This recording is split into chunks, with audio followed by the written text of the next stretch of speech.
नांदेडच्या बिलोली तालुक्यात मुसळधार पाऊस, गसगाव पुलावर पुराचं पाणी, परिसरातील काही गावांचा संपर्क तुटला।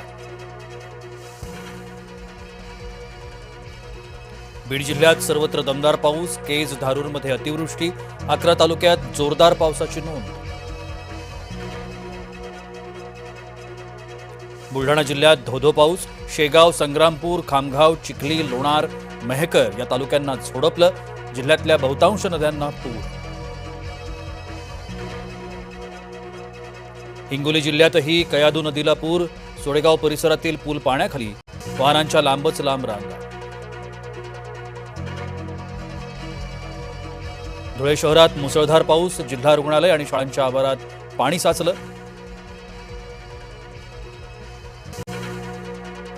नांदूर मधमेश्वरमध्ये 45,000 क्युसेकनं विसर्ग सुरू, जायकवाडीचा पाणीसाठा वाढण्यास मदत होणार, गोदावरी नदीकाठच्या गावांना इशारा।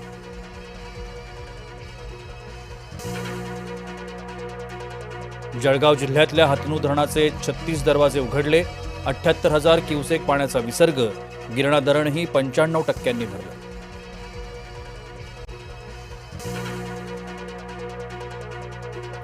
यवतमाळच्या अडाण नदीला महापूर, घाटंजी परिसराला मोठा फटका, खरीप पिकांचं नुकसान।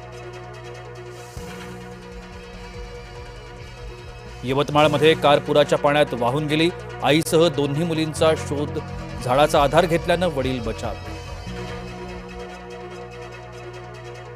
कोल्हापूरचं राधानगरी 100% भरलं, 6 स्वयंचलित दरवाजे उघडले, पंचगंगेच्या पाणी पातळीतही वाढ।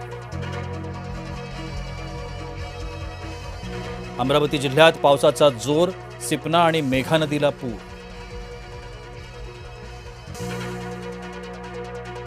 नाशिकमध्ये संततधार मुसळधार पावसाचा हवामान विभागाचा इशारा, गोदावरी दारणाकाठच्या गावांना सतर्क राहण्याच्या सूचना।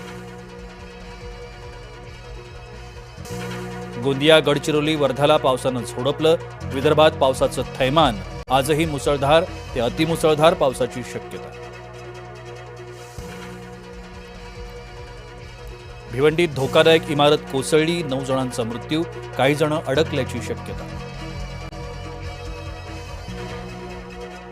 बीडच्या पालकमंत्री सुनेत्रा पवार ॲक्शन मोडवर, सकाळी 7 वाजता जिल्हा रुग्णालयाची पाहणी, कंकालेश्वर मंदिराच्या विकास कामांचं भूमिपूजन। उपसभापती सचिन अहिर यांच्या घरी चोरी करणाऱ्या दोन्ही चोरांना झारखंडमधून अटक, दोन्ही चोर घरात काम करणारेच निघाले।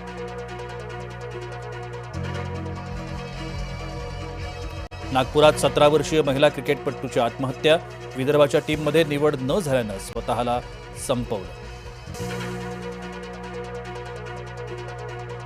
भिवंडीत सिगारेट पिण्याच्या वादातून युवकाची हत्या, धारदार शस्त्रांनी हल्ला, उपचारादरम्यान युवकाचा मृत्यू।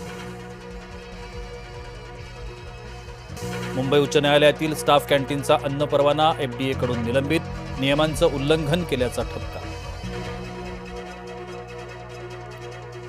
आरोग्यमंत्र्यांच्या जिल्ह्यातच गर्भपाताचा सुळसुळाट, 2 वर्षात केले तब्बल 300 गर्भपात, निवृत्त जिल्हा शल्यचिकित्सकांचा प्रताप।